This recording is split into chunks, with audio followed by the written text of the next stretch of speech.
I'm Bob Greenspan, and this is a 2nd century Roman bust of Asclepius, the god of medicine. Present-day medical training is extensive, but hardly mentioned is a great deal of very useful information that can only be learned from those who practiced medicine before us. Over about the next hour, I will be giving you medical history that is useful for the modern physician. I'll be describing familiar signs and symbols along with their derivation, landmark medical art and books.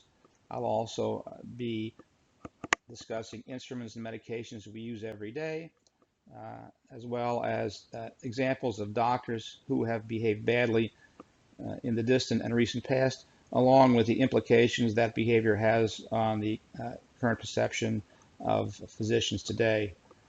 Finally, I'll be giving you important practice guidelines from past great physicians that are useful in your practice today and in the future. Familiar signs and symbols. This is a Greek statue of Asclepius, which is currently at the Vatican. The Greek Asclepius became the Roman god of medicine, Asclepius. He was the son of Apollo and the mortal Cronus.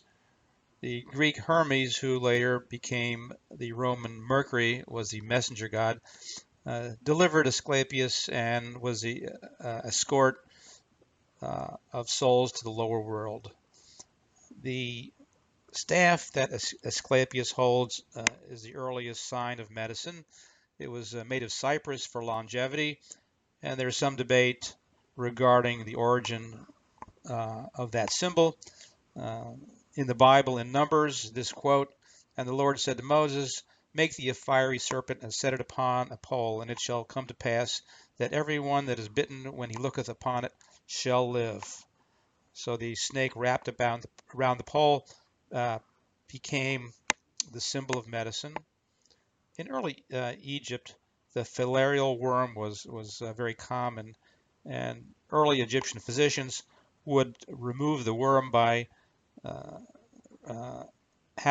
making an incision in the skin, and the worm would be wrapped around a stick, which was hung outside the physician's office, and that's one early representation of a snake wrapped around a stick. Additionally, snakes shed their skin, a sign of rebirth and health, another reason that the snake may have been an early symbol of medicine. The caduceus is the current symbol for medicine. This actually came into being in 1902 when the U.S. Army first used this as a medical insignia. Note the wings, which are the wings of Mercury, which again was the Roman god who delivered Asclepius. Greek physician Hippocrates lived between 460 and 377 BC and is generally considered to be the father of medicine. He practiced on the island of Kos in Greece and was the first to use a logical and holistic approach regarding the practice of medicine. Hippocrates remains famous for his oath. This is a 10th century copy. All physicians are certainly aware of the oath of Hippocrates, but I'm not sure many know all the details. I swear by Apollo the physician and Asclepius that I will fulfill according to my ability and judgment this oath and this covenant. Academic physicians may want to know and maybe use this part of the oath: to hold him who has taught me this art as equal to my parents, and if he is in need of money, to give him a share of mine. What is above the line probably was written by Hippocrates, while parts of the oath below the line likely were added by others hundreds of years later. The first statement below the line is, "I will not use the knife, not even on the sufferers from the stone." In early days, the mortality from the obstructing stone was 100%, while with surgery, it was not much better at 90%. So operations were left to those non-physician groups that traveled around the countryside to perform their procedures. We continue to debate and discuss the final two requirements of the oath. I will neither give a deadly drug to anyone who asks for it. The controversial topic of euthanasia, uh, with which we still debate. And finally, similarly, I will not give to a woman an abortive remedy. This remains a contentious issue, which is hotly debated and probably will be so for generations. This is a print by von Giersdorf in 1517 and shows the two patron saints of medicine, Cosmos to the left and Damien to the right. Cosmos is making a diagnosis by looking at urine, uroscopy it was called, while Damien was interested in therapeutics. Landmark Medical Art and Books. Landmark Medical Art and Books. This is an illustration of circumcision, and it's the first pictured surgical procedure. It's found in an Egyptian relief 2500 BC at the tomb of Saqqara in Memphis, Egypt. The earliest medical painting is a fresco that was found at Pompeii, 1st century. To the left is the goddess Venus, and her son Aeneas is being operated on by surgeon Lapix. Leonardo da Vinci was the first great anatomist. He lived from 1452 to 1519. His illustrations were not really for medical use, but they for other artists in order to investigate the anatomy of the human body. This is entitled The Vitruvian Man, circa 1487. Most believe it was originated by Da Vinci, but actually it's from the Roman architect Vitruvius. The purpose of the illustration is to show the harmony of man and nature, the perfect geometry. That is, the arm span is equal to height, and if the arms and legs are extended in a certain angle, it forms a perfect circle. This and the following illustration are examples of the wonderful anatomic illustration of Da Vinci.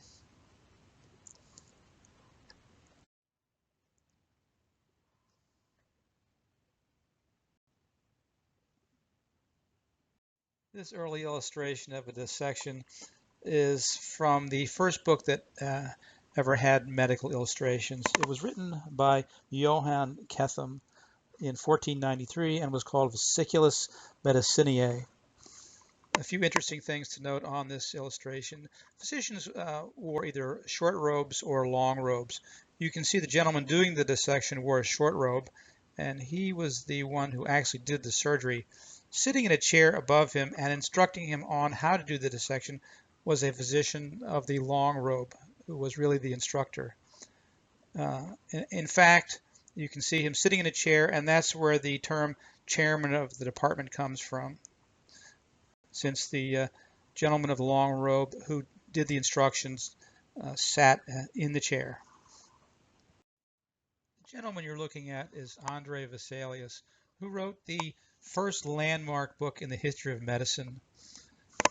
The book is called De Humani Corporis Fabrica Libri Septem. He wrote it in 1543, and with it he ushered in the science of medicine. He threw out all the earlier works by Galen regarding anatomy, which were generally inaccurate, and started fresh.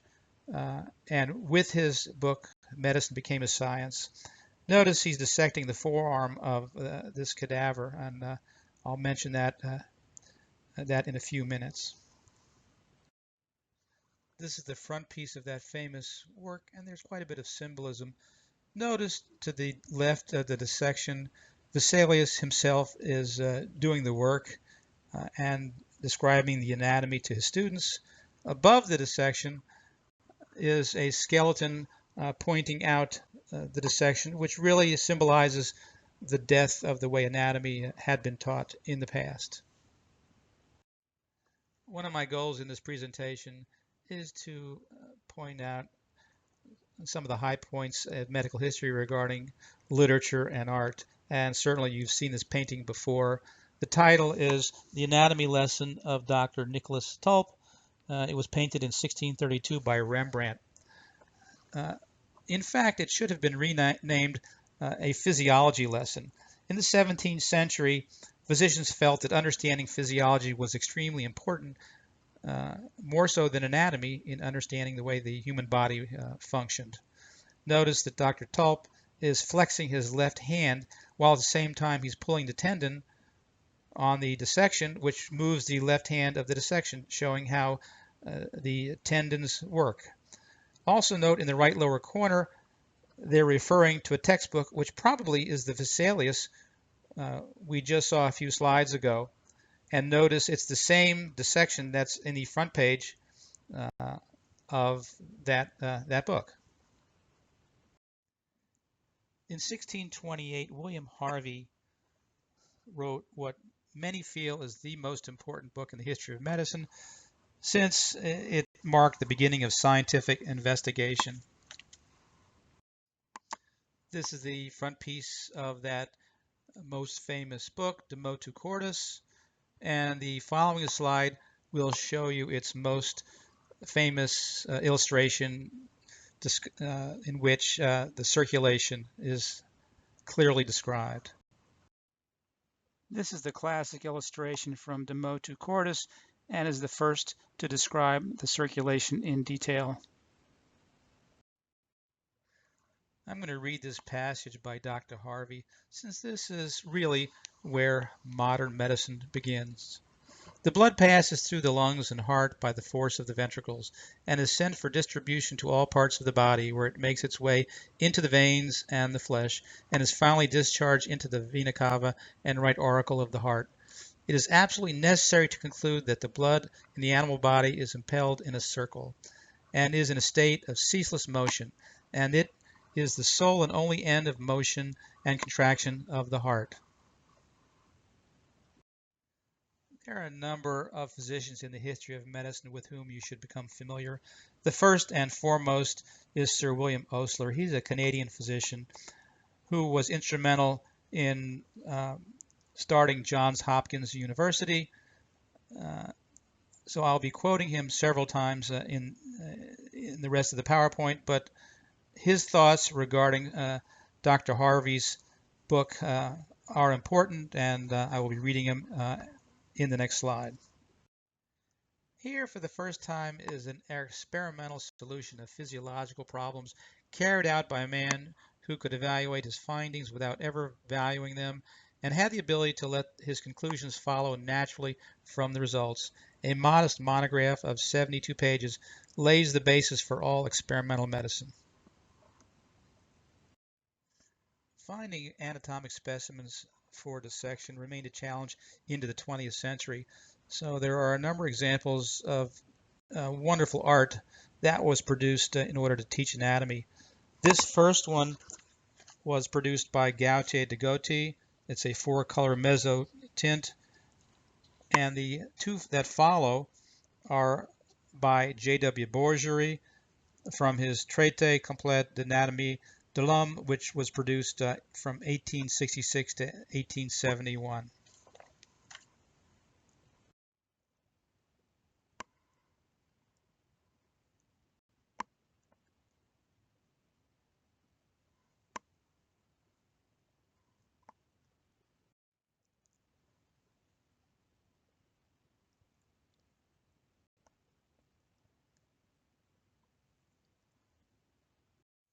In 1858, British anatomist Henry Gray published Anatomy Descriptive and Surgical.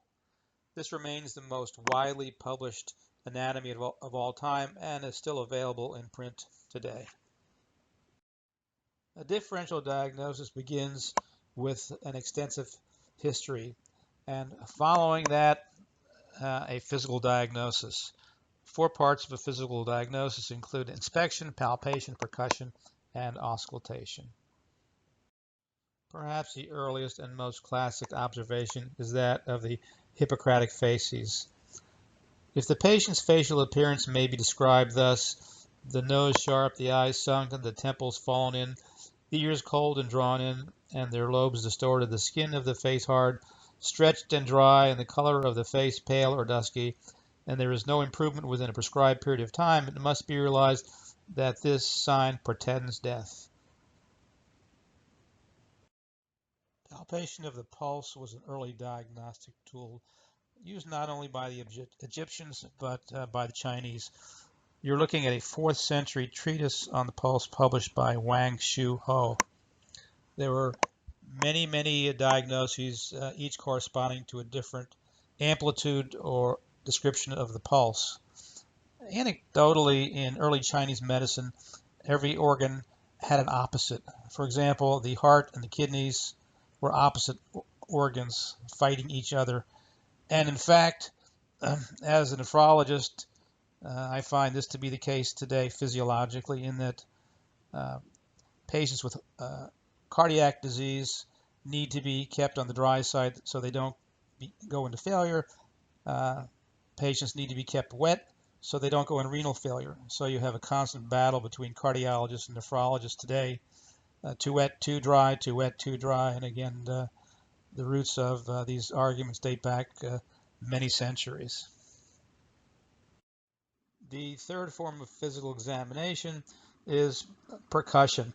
This is a percussor and a pleximeter by Hilliard in the early part of the 19th century. The percussor is a hammer which was struck against the chest wall, and the pitch that was noted could determine whether there was fluid in the chest or whether or not the lungs were solid. This particular method was described first by Leopold Auenberger, who grew up in Vienna. While at his father's wine shop, he would tap the barrels to determine how much wine was in the barrel. Obviously, this was an extremely important advancement in physical diagnosis, since X-rays were not available in order to determine whether or not there was fluid in the chest. Certainly the most important discovery of the 19th century regarding physical diagnosis was the stethoscope, and took place in 1816 by Frenchman René Laennec. Here is an early painting of Dr. Laennec using his stethoscope. Unfortunately, he died at a young age of tuberculosis contracted from one of his patients. The invention of the stethoscope was extraordinarily important, since it allowed physicians for the first time to look inside their patients. Let me read this description by Dr. Laennec regarding his discovery. In 1816, I was consulted by a young woman presenting general symptoms of disease of the heart. Owing to her stoutness, little information could be gathered by application of the hand and percussion. I recalled a well-known acoustic phenomenon, namely, if you place your ear against one end of a wooden beam, the scratch of a pin at the other extremity is most distinctly audible. Taking a sheaf of paper, I rolled it into a very tight roll, one end of which I placed over the precordial region while I put my ear to the other. I was both surprised and gratified at being able to hear the beating of the heart with much greater clearness and distinctness than I had ever done before by direct application of my ear. Again, the importance of this discovery can't be overstated. According to Henri Roget, Laennec, in placing his ear to the chest of his patient, heard for the first time in the history of human disease the cry of suffering organs. He was the first to understand and to make others realize the significance of this pathological language, which, until then, had been misunderstood or rather scarcely listened to. His ear opened to the mind a new world in medical science. These are some early forms of therapy. These are some early forms of therapy.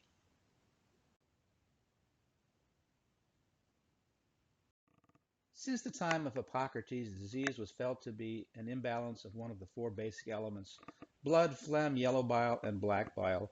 The patient who was in health was felt to have these elements in balance and so was in good humor, a term we still use today. Each element was associated with a season and a personality. For example, regarding blood, a sanguine individual was full of optimism and passion, which was generally more common in the spring.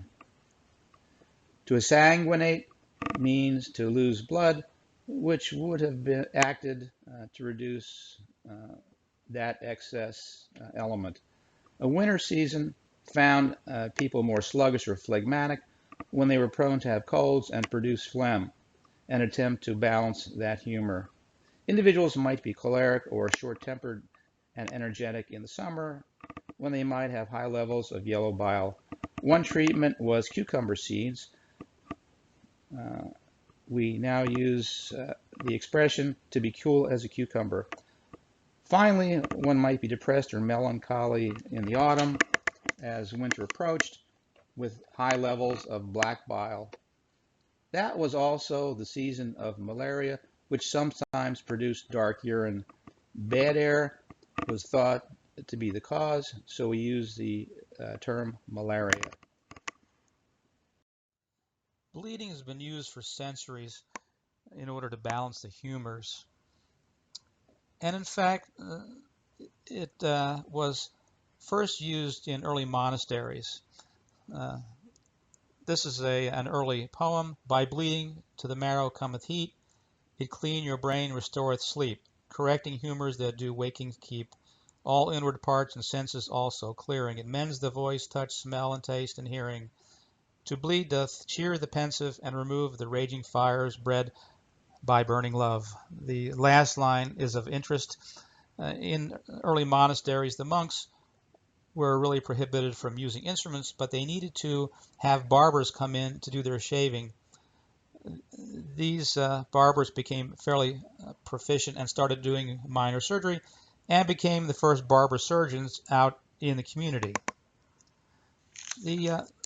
The monks noticed that women had a fairly even temperament and also noticed they had monthly menstrual periods and thought perhaps that was the cause. So they had the barbers do the first bleeding, and it became popular in the community for hundreds of years to follow.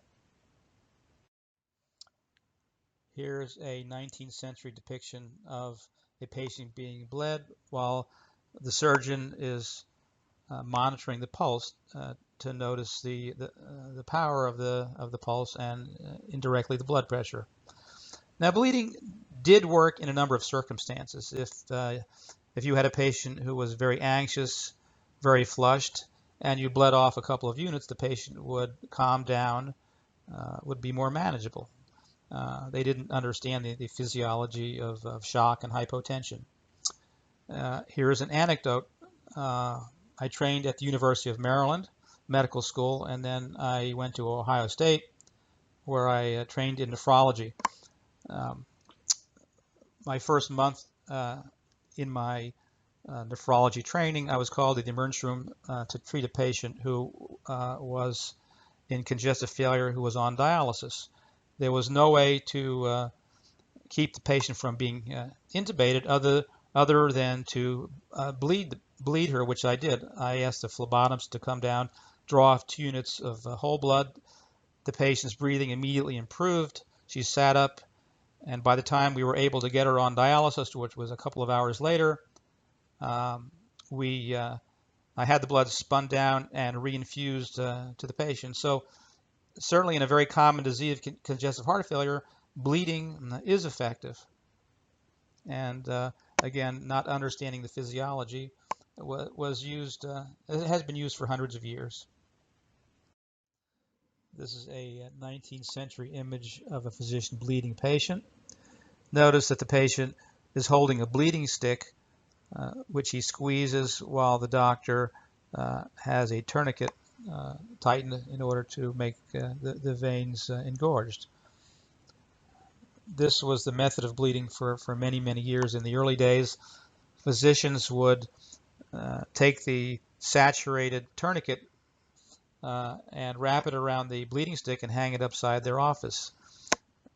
These again were early barber surgeons, and that's the genesis of the barber pole, which really is a white tourniquet with blood dripped around it, around a pole. And again, that's where the today's barber pole comes from.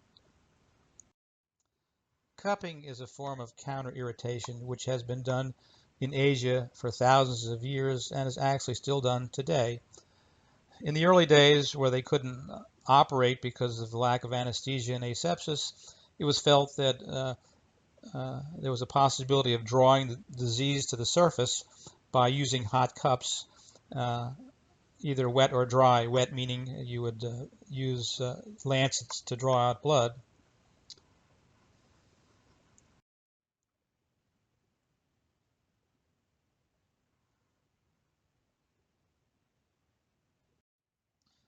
Horus was the Egyptian god of health, son of Isis and Osiris.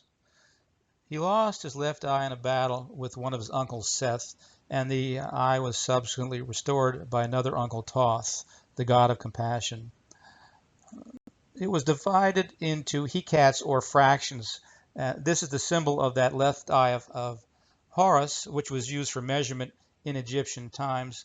And as you can see, it was subsequently used. It subsequently became the RX symbol that was used in prescriptions and pharmacy today.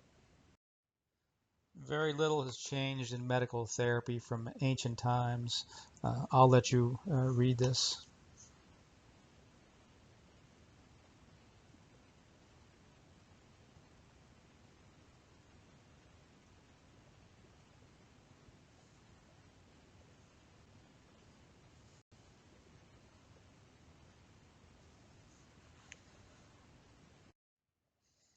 Mark Twain was one of our most famous humorists and had his own thoughts and observations on the use of medications in the 19th century and certainly today.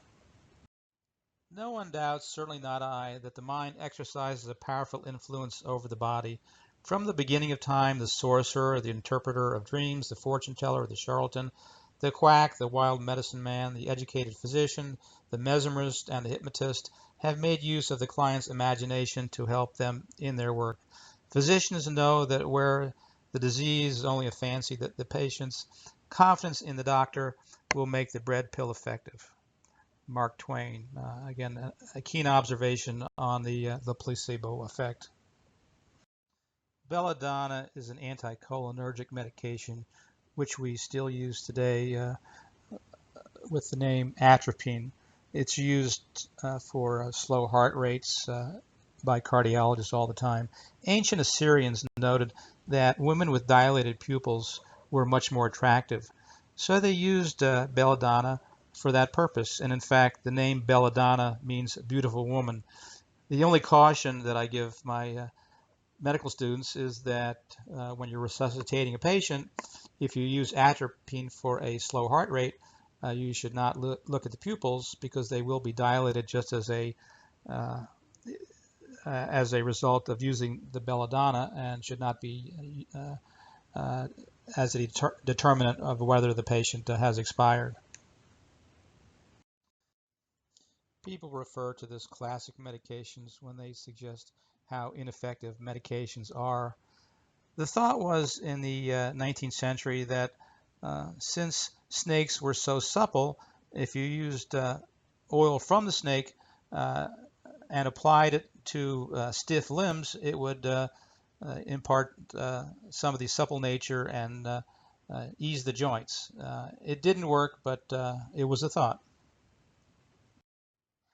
This is an example of some of the over-the-counter medications that were very popular before the FDA passed rules and regulations.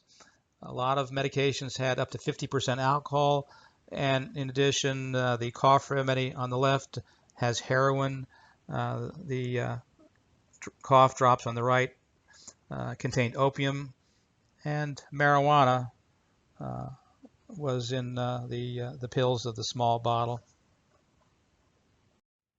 It wasn't until the early part of the 20th century that the federal government mandated that medications should be efficacious as well as safe. Prior to that, it was the Wild West. In 1912, the Shirley Amendment was passed to prohibit the labeling of medications with false therapeutic claims, which were intended to defraud. This was passed after many children died from morphine in Mrs. Winslow's soothing syrup. Again, there was no protection for safety, only for therapeutic claims. Several years later, the FDA passed the Food, Drug, and Cosmetic Act of 1938. Elixir of sulfanilamide was discovered by the Bayer company in Germany in the early part of the 20th century. It's an excellent and a safe antibiotic, the first man-made antibiotic. And in fact, Winston Churchill developed pneumonia in 1943 at the end of the war and was treated with sulfanilamide, probably saved his life and may have had a very positive effect on winning the war, even though again it was discovered initially by the German Bayer company. Now, elixir of sulfanilamide was a mixture that contained diethylene glycol, was made in 1937, and it was the diethylene glycol that killed 107 children. The following year, the Food, Drug, and Cosmetic Act was passed to require new drugs to be shown safe before marketing. Unfortunately, in the 19th century, there were way too many of these images of children who died because of drugs that were ineffective. Oliver Wendell Holmes is another important medical figure with whom you should be familiar. He was a Harvard professor of medicine and made a number of observations which will follow. Dr. Holmes was the father of Oliver Wendell Holmes, who was the important Chief Justice of the United States, not to confuse the two. Dr. Holmes' observations regarding medical therapy of the 19th century: if the whole materia medica as used could be sunk in the bottom of the sea, it would be all the better for mankind and all the worse for the fishes. These are the most important discoveries of the 19th century, and with all three, surgeons were subsequently able to develop procedures more extensive than simple amputations. This is an illustration from Feldbuchter Wundertzny by von Giersdorf in 1497. It illustrates control of bleeding during surgery. Note the surgeon is holding the femoral artery with his left hand while he amputates with his right. Several hundred years later, Beaujeu illustrated the use of the arterial tourniquet in this illustration. This marked a significant improvement in the control of bleeding and allowed surgeons to develop any number of new procedures. Pain was not well controlled until the discovery of anesthesia in the middle of the 19th century. That horror was well illustrated in 1799 by this famous lithograph by James Gilray called The Pain of Gout. Unfortunately, this is the scene at a teaching hospital during the latter part of the 18th century of the proper method of doing an amputation. The surgeon is doing what's called a circular amputation around the limb and could remove a major limb in 2 minutes or less. This famous oil was done by Robert Hinckley between 1882 and 1893. It's titled First Operation Under Ether and now hangs at the Countway Library on the campus of Harvard University Medical School. The surgeon is Dr. John Collins Warren, and the anesthesiologist is Dr. William Morton, who was a dentist from the Baltimore College of Dental Surgery.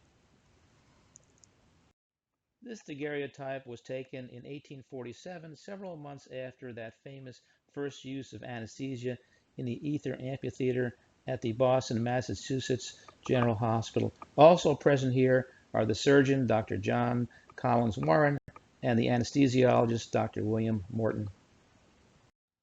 The third major advancement of the century is illustrated here with the use of carbolic spray for asepsis during surgery. Before the middle of the 19th century, medicine really wasn't a science, and physicians were not scientists. They really didn't understand how things worked. For example, was a disease cured by coincidence, or was it cause and effect? Patient comes to me with a runny nose, cough, and a sore throat. My recommendation is take a red flag, wave it above your head, jump up and down 3 times, turn around, and in the morning you'll feel better. Well, lo and behold, the patient feels better.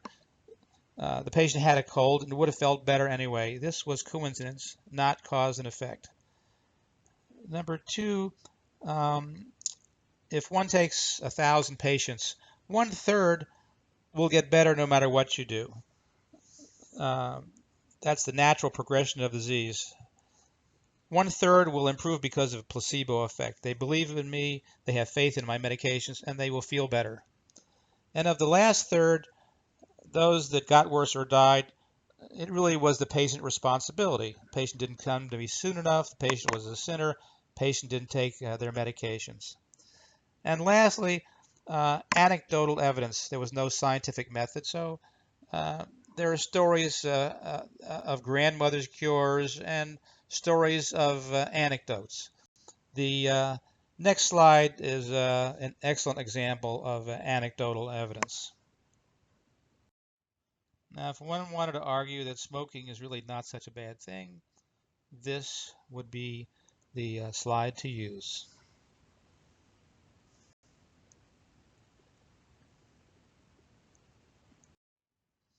The most significant change in medicine occurred after the middle of the 19th century.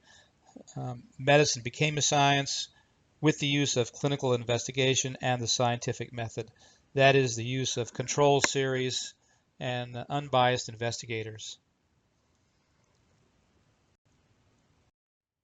We can become better physicians by looking in the past and recognizing where physicians have gone astray, while at the same time listening to the advice of the great physicians.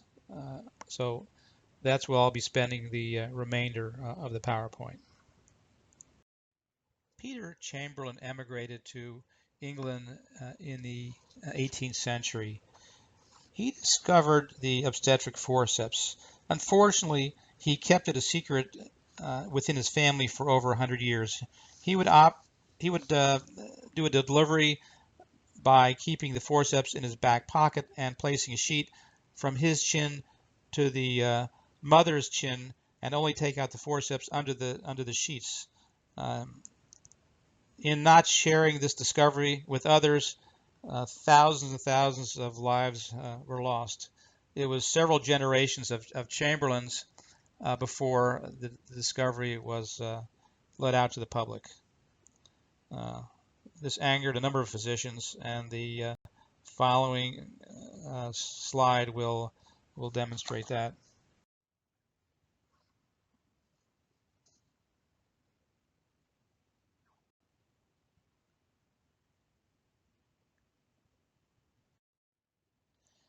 We still see evidence of plagiarism in modern medicine, and this is the most egregious example in the history of medicine. This incredible anatomy from the latter part of the 17th century was initially made by Givard Bidloo. It was written in Latin.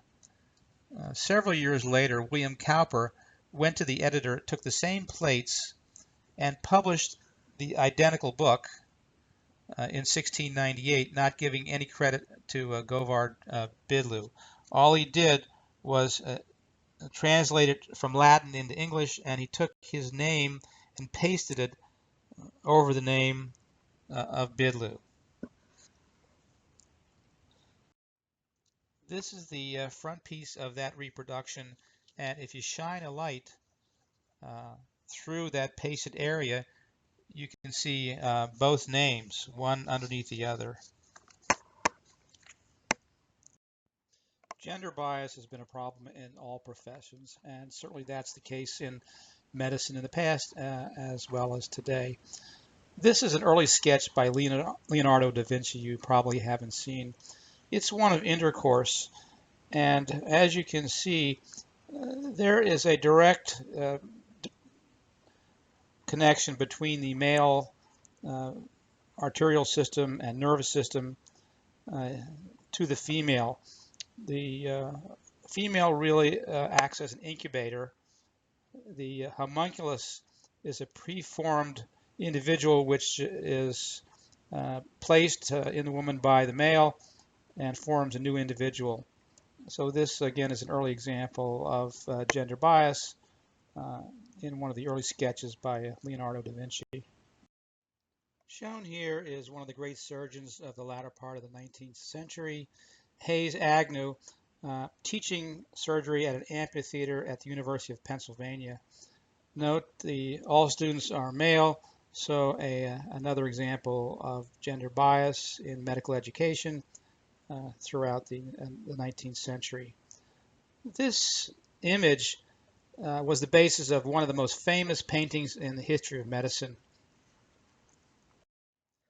Thomas Eakins memorialized the previous scene in this famous painting called the Agnew Clinic in 1889.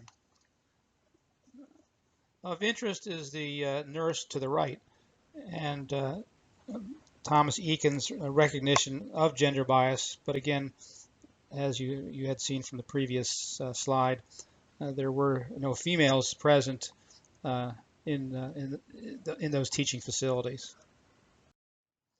In the 19th century, Broca was one of the first anatomists to discover that different parts of the brain were responsible for different functions. One of the outgrowths is the discipline of phrenology, in which a person's personality could be determined by his or her appearance. The problem is that the outgrowth of that thinking was profiling and racism. Another early error in pseudoscience and medicine, which continued for many, many years and actually remains a problem in our society today. Phrenological journals were popular, and as you can see from the top to the bottom, the racist order that these journals placed individuals according to their appearance. This is another example of the fairly comical comparisons found in comparative physiognomy.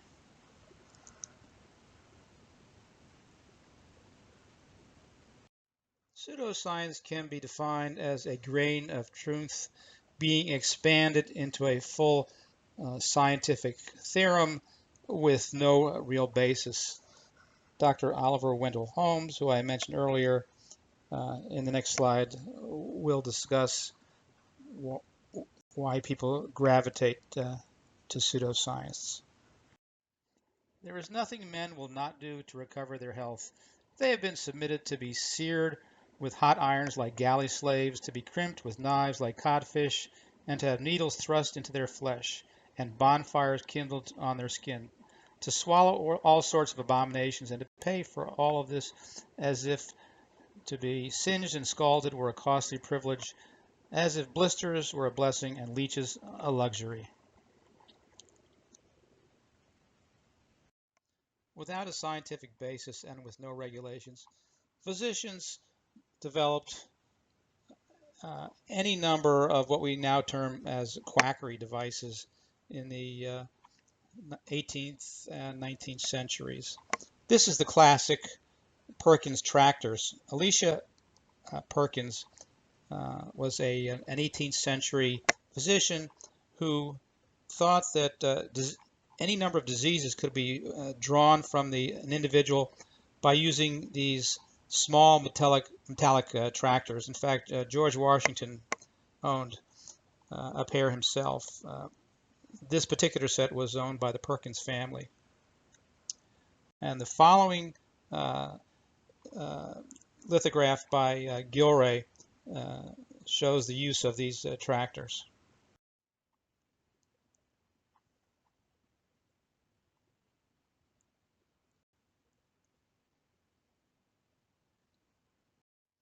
Again, a grain of truth led to the development and sale of any number of medical devices.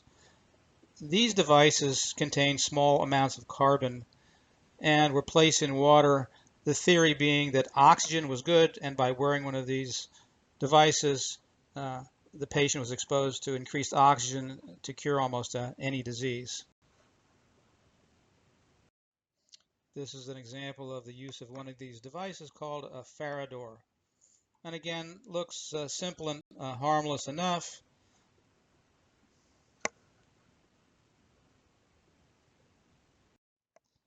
The problem with all the devices that I'll be mentioning in the next few slides is not that they were totally ineffective, but they in fact took individuals away from proper medical care. This is an example of the advertising on one of these instruments regarding diphtheria. This overwhelming child's disease finds its supreme master in the oxygenator. No earthly power except the oxygenator can take the slowly choking child and with speed, simplicity, and safety bring it back to health. Don't jeopardize the health and life of your children by allowing to be injected into their veins and blood the often fearfully contaminated and death-dealing serum of an animal, otherwise known as an antitoxin. This is an image of diphtheria, and the next slide will be a description. I really can't think of a more devastating disease to a child or a family. The manner of death is most piteous. Their breath smells strongly of putrefaction as they constantly inhale the same again into their chest. Hoarseness, loss of speech supervene, and these symptoms hurry on from bad to worse until suddenly falling to the ground they expire. John Harvey Kellogg was a popular physician in Battle Creek, Michigan, who employed a lot of the devices I have been speaking about and will speak about in the next few slides. His sanitarium was so popular that it was visited by a number of very famous individuals, including President William Howard Taft, Amelia Earhart, and others. John Kellogg's brother was Keith. They used morning flakes, which were dried flakes, were quite popular, and they were so popular that Keith wanted to break away and produce them commercially. John Harvey wanted to remain a physician, so Keith broke off and developed the Kellogg breakfast cereal company.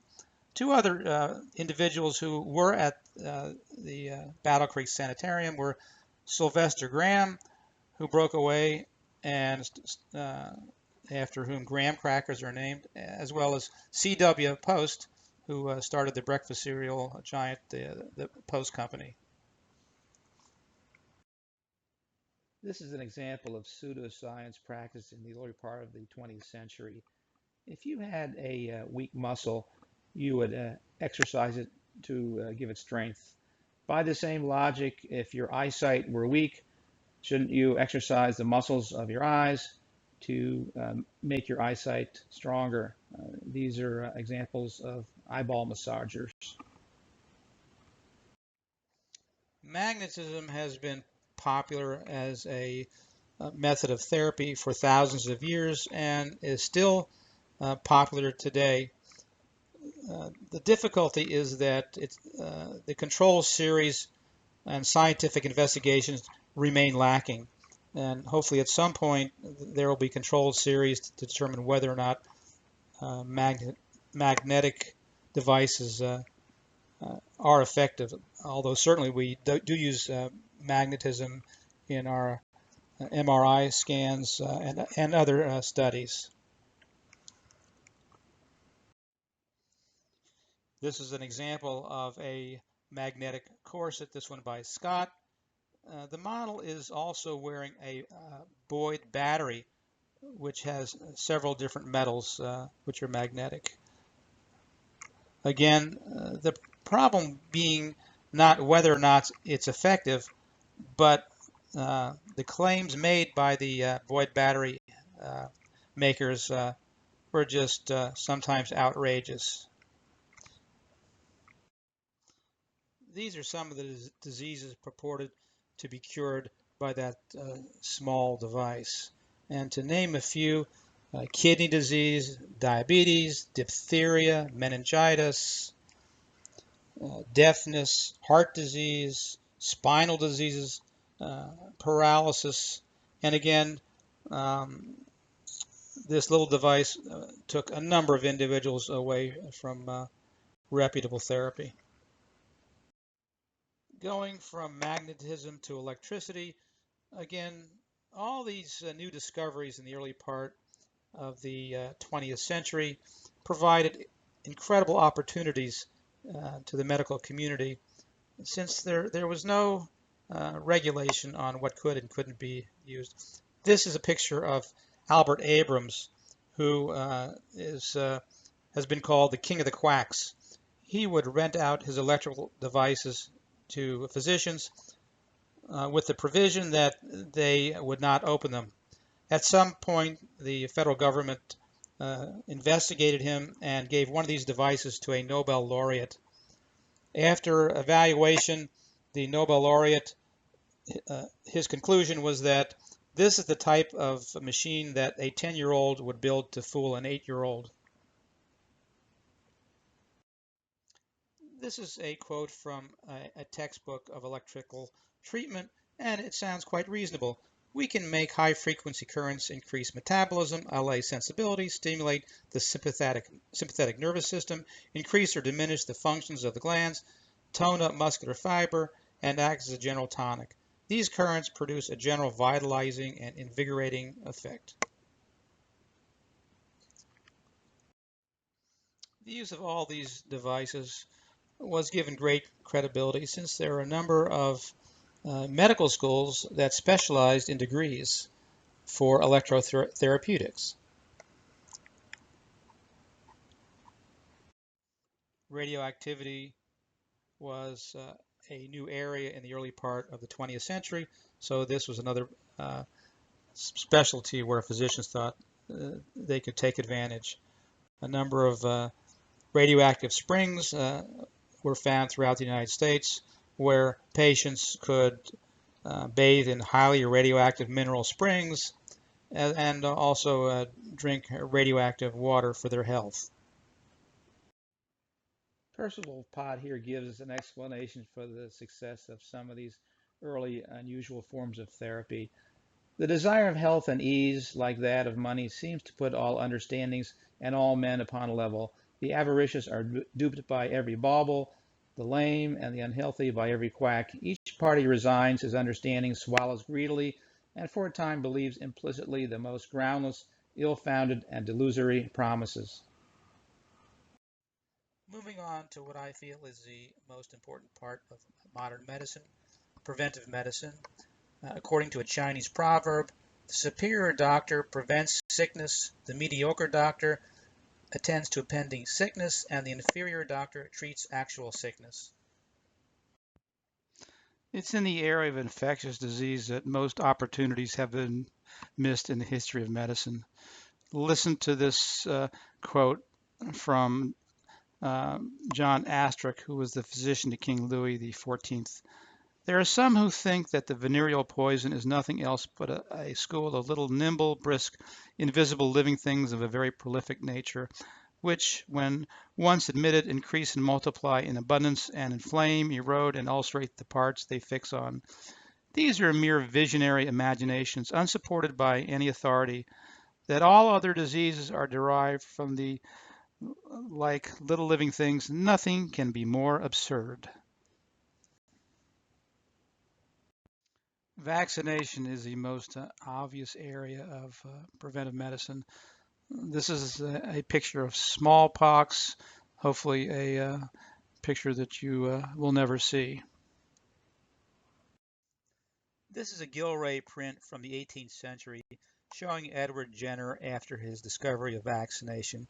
He is credited in the West with that discovery, though Eastern countries had been vaccinating individuals hundreds of years earlier. Unfortunately, a debate over the risks of vaccination continues today. This painting is called the Gross Clinic and shows Samuel Gross performing surgery at the Jefferson Medical College.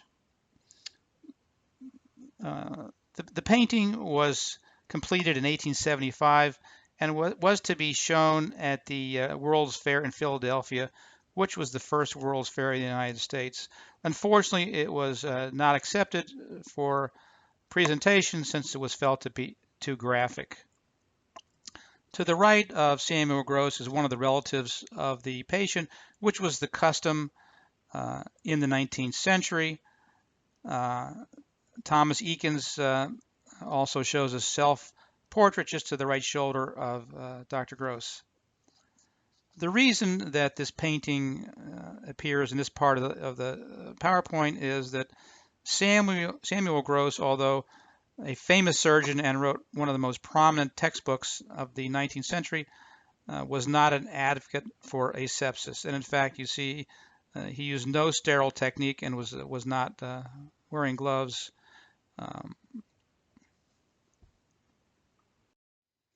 Despite the fact that surgeons were aware of infectious disease and communicable disease, they still continued to use instruments made of ivory and ebony that could not be sterilized. They were very proud of these instruments and showed them off to their patients in order to attract a business. This is an image of one of those physicians showing his surgical case set with ebony handled instruments.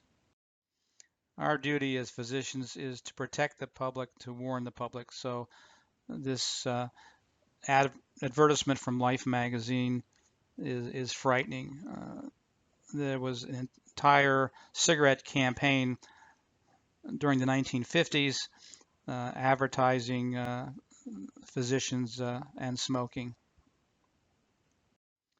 Lorillard admitted that perhaps there might be a problem with smoking, so they developed the micronite filter for protection. The problem is that the filter was made of asbestos and actually caused more damage than the cigarette alone. To make matters worse, here's an advertisement in the Journal of the American Medical Association extolling the protection of these filters. Asbestos has been known as a dangerous substance for years, and here's a fairly surreal advertisement after the construction of the World Trade Center, stating that when the fire alarm went off, it took 2 hours to evacuate New York's World Trade Center. When life depends on it, you use asbestos. Fairly frightening. Lead has been known as a dangerous substance for many, many years. And here's another example where the medical community let down the public. Here's an advertisement for lead paint.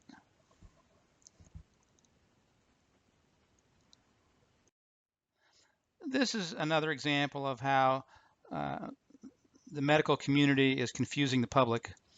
In the 1950s, this ad shows how healthy it is to be eating these kinds of fatty foods.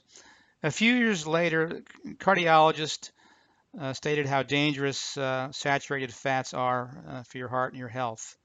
Now Atkins has said the opposite, and in the Atkins diet states that a high-fat diet is not only safe but healthy.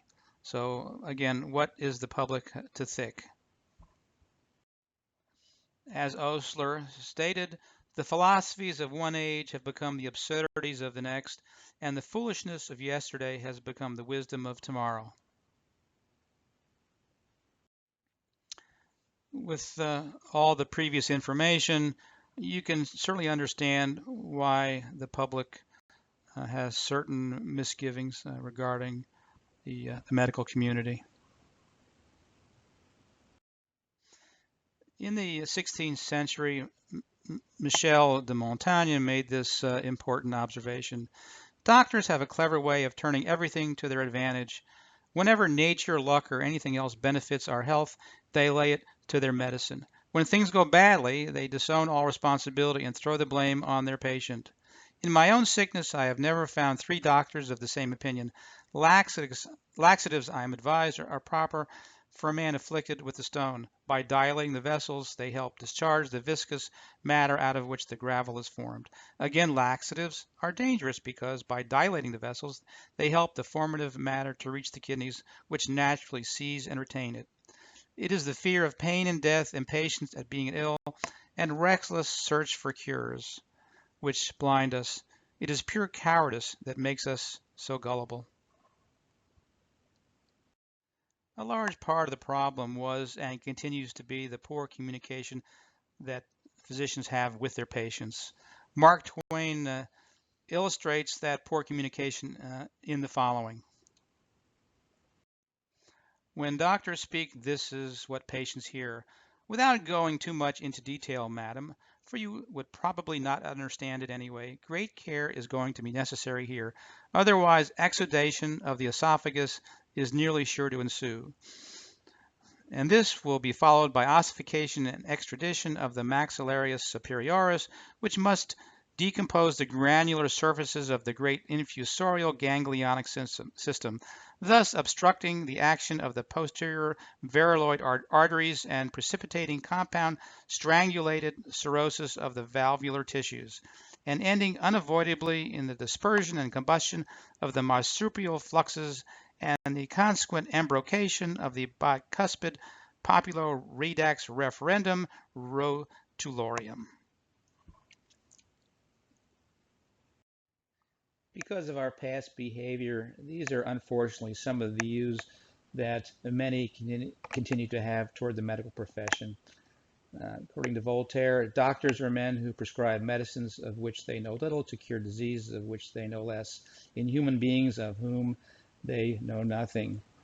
From Ambrose Bierce's The Devil's Dictionary, the definition of a physician, one upon whom we set our hopes when ill and our dogs when well. A dentist is a prestidigitator who, putting metal in your mouth, pulls coins out of your pocket. Sadly gone today is the family physician with the advent of medical specialization. I'll let you read these current definitions.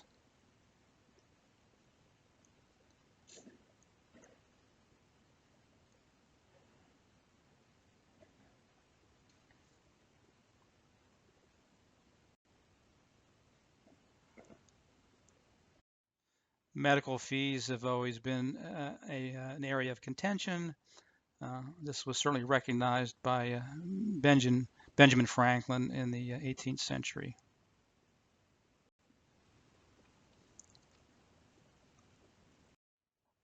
This is a fee schedule from the 19th century, and you can see how charges have changed. $1 to $2 for a visit, all the way to as little as $50 for a major surgical procedure.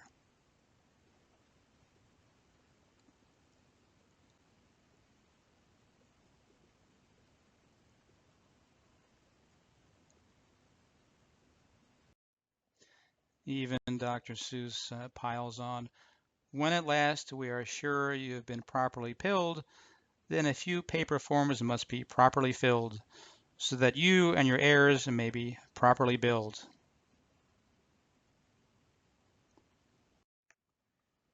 there were no limits to physician advertising.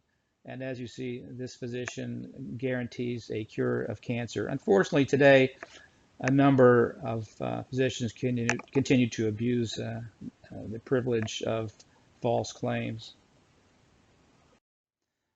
This talk would not be complete unless we reviewed some of the practice guidelines from past great physicians. The greats of the past have a lot to teach, and these are words of advice that all physicians today and tomorrow should listen to carefully. Maimonides was one of the great early physician philosophers. He practiced in the 12th century and was born in Spain, moving to the Mideast. This is a statement by Maimonides and is the basis for holistic medicine. Quoniam medicus non curabat speciem aggratudinis et individuum ipsius.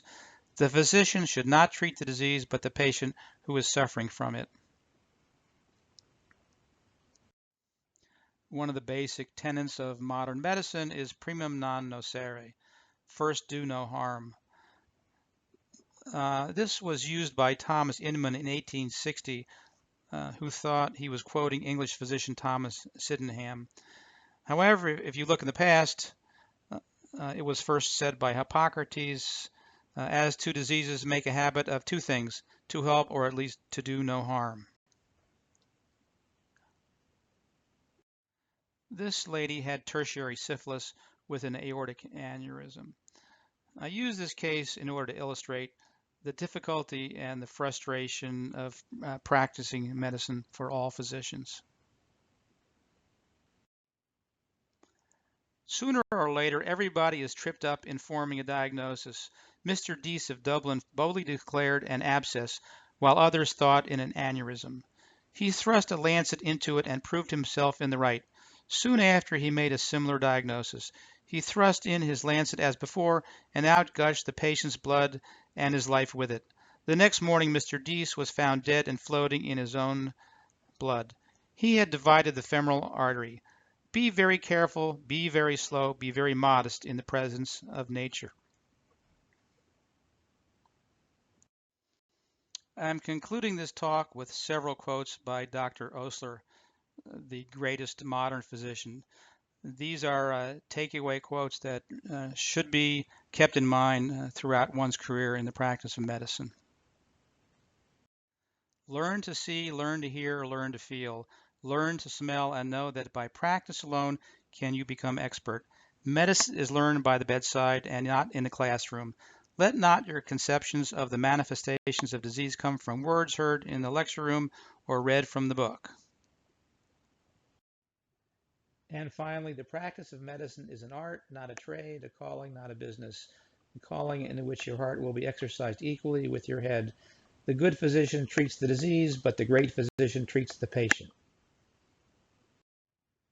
Most of the art, instruments, and quotes may be seen at my website and in my book.